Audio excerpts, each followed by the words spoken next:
আসসালামু আলাইকুম এভরিওয়ান, কেমন আছেন সবাই? আশা করি ভালো আছেন। ভাই, আমাদের দেশের এই অমানুষগুলো আর মানুষ হওয়ার কোনো চান্স নাই।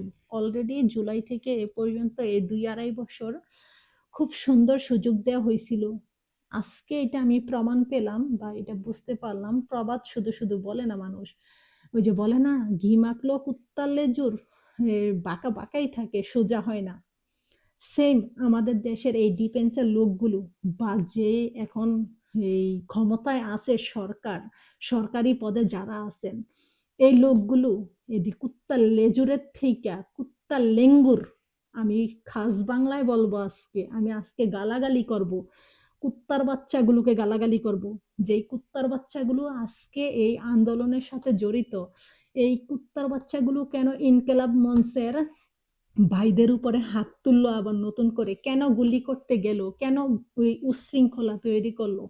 ওরা তো শান্তিপূর্ণভাবে মিছিল নিয়ে ওইখানে গেছিল, শান্তিপূর্ণভাবে জাতিসংঘের থেকে হাদি হত্যার তদন্তের একটা সান্ত্বনা বা একটা কথা বলতে গেছিল। ওইখান থেকে কেন মুখ বাইর করতে কি লজ্জা লাগছিল সরকারের?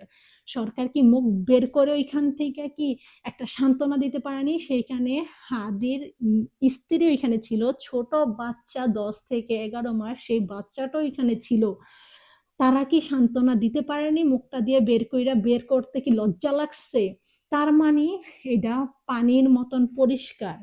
আমাদের দেশে মানে লজ্জার বিষয়, আমরা ওই দেশের মানুষ, ওই দেশে জন্মগ্রহণ করছি, শুনলে বা বলতে গেলে লজ্জা লাগে নিজের থেকে। আমরা এমন একটা দেশে জন্মগ্রহণ করছি যে নাকি রাস্তায় দিবালোকে হত্যা করছে লোকটাকে, একজন ইম্পর্টেন্ট ব্যক্তি।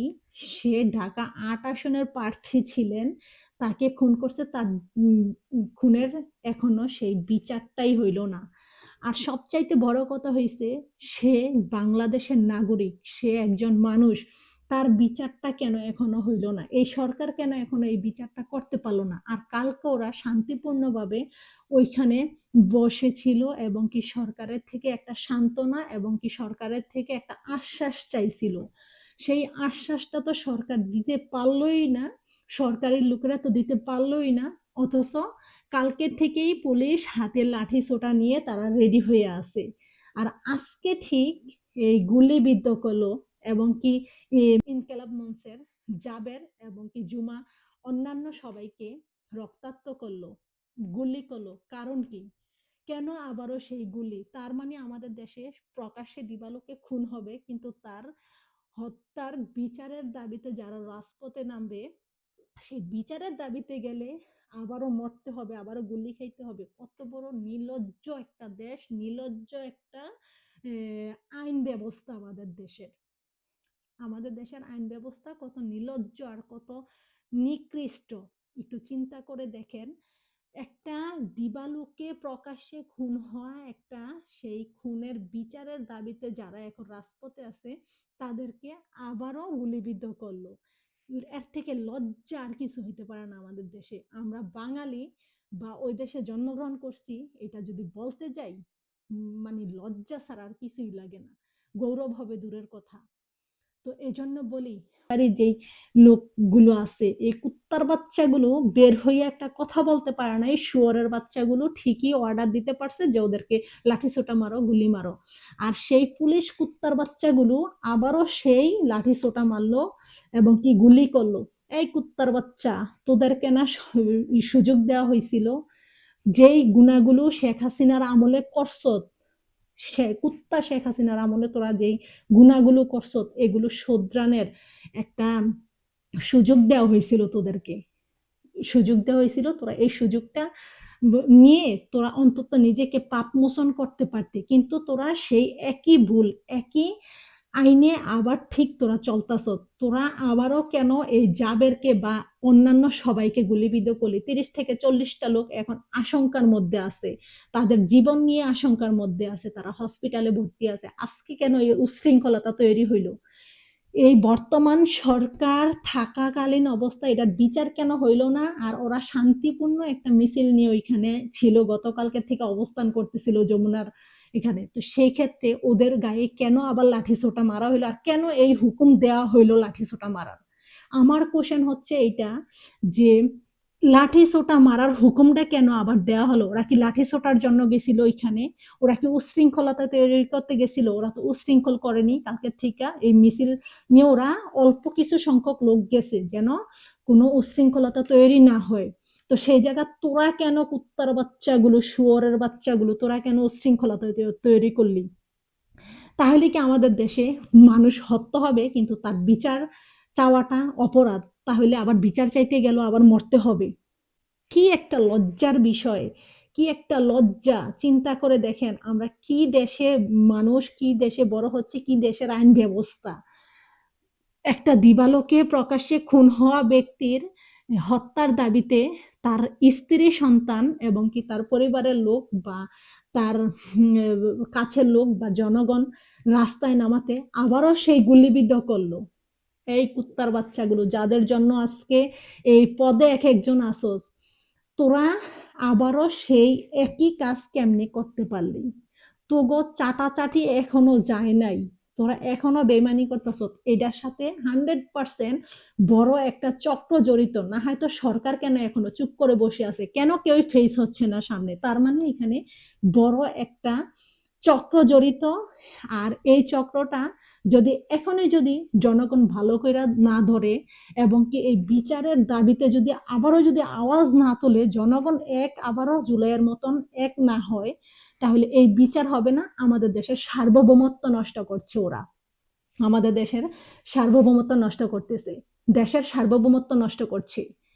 তার মানে এই চক্র একটা বিশাল বড় চক্র। আর নিশ্চয়ই ইউনুসে চাপে আছে অথবা ইউনুস নিজে জড়িত আছে। এই জন্য এটা নিয়ে কারো মাথা গামানি নাই। এটা নিয়ে চিন্তা করে দেখেন কোন সরকার বা কোন সরকারি লোক অথবা যারা নাকি এখন এই চেয়ারগুলো জুলাইয়ের পরে পাইছে ভালো ভালো রূপ দেখাইয়া, আর এখন যে আসল রূপ দেখাচ্ছে, ওরা কেউ কি আইসা ফেস হইছে বা এইটা কি তদন্ত করছে এখনো এই হাদি হত্যার বিচারের জন্য বা হাদির খুনিকে ধরার জন্য? তার মানে এখানে বড় একটা চক্র জড়িত। আর এইটা যদি এখনই জনগণ না বুঝে না ধরে, আর এইটার বিচার যদি সরকার না করে দিয়ে যায়, তার হাতে আর সময় 2-4 দিন আছে। এর মধ্যে যদি সে এই বিচারের একটা আহতা না আনে বা না করতে চায়, তার মানে বোঝা যায় সরকার প্লাস বড় একটা চক্র এখানে জড়িত, আমাদের দেশের সার্বভৌমত্ব নষ্ট করার চেষ্টা করছে এবং কি করছে। শেখ হাসিনা শুয়োরের বাচ্চা যাওয়ার পরে দেশ এখনো যে শুয়োরের বাচ্চাগুলো রেখে গেছে ওদেরকে সুযোগ দেওয়া হয়েছিল জুলাইয়ের পরে মানুষ হওয়ার, কিন্তু ওরা মানুষ হয়নি, ওরা এই কুত্তাই রয়ে গেছে। সো এইটাই ভুল হয়েছে। জুলাইয়ে যারা যুদ্ধ করছে, যারা রক্ত দিছে, তো তারা তখনই আরো কঠোর হওয়ার দরকার ছিল। জায়গার মধ্যে বা বুঝে শুনে এই কুকুরগুলোকে জায়গা মতো যে এই যে বসাইছে বা যে কুত্তাগুলো ছিল ওদেরকে তখনই কান ধরে বের করে দেওয়ার দরকার ছিল। এই শুয়োরের বাচ্চাগুলো কান ধরে তখনই বের করে দেওয়ার দরকার ছিল। কিন্তু মানবতার খাতিরে বা আইনের দিকে তাকাইয়া যারা যারা এখনো ওই কিছু কিছু পদে রয়ে গেছে, ওই শুয়োরের বাচ্চাগুলোই এখন সবকিছু করতে আর করাচ্ছে এবং কি হচ্ছে। এই জন্য তখনই দরকার ছিল এগুলোকে কান ধইরা দেশ থেকে বের করার, আর না হয়তো তাদের বড় বড় পদের থেকে তাকে ভিতর দিয়ে দিয়ে দেওয়ার। তারা লোম ছিঁড়ছে এতদিন, এই সরকার এতদিন লোম ছিঁড়ছে, এখন পর্যন্ত হাদি হত্যার বিচারটাই করতে পারলো না। প্রকাশ্যে খুন হওয়া এই এই খুনের বিচারটা এখনো এই বিচারের আহতায় আনতে পারলো না, খুনিকে ধরতে পারলো না, এই চক্রকে ধরতে পারলো না। তার মানে সবই জানে ইউনুস এবং কি যারা এখন এই ক্ষমতায় আছে তারা সবাই সব জানে। কিন্তু এখানে ওই যে বললাম, এখানে একটা বড় চক্র জড়িত, এজন্য তারা মুখ খুলছে না, এজন্য তারা ফেস হচ্ছে না।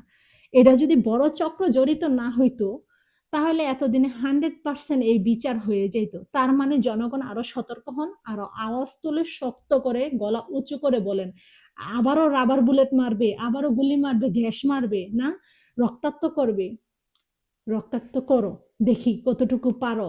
শুয়োরের বাচ্চা করে এখন এই উসিলায় দ্বিতীয়বার ওদেরকে এখন আবার হাঁটাও করতে হবে, না হয়তো আর সম্ভব না।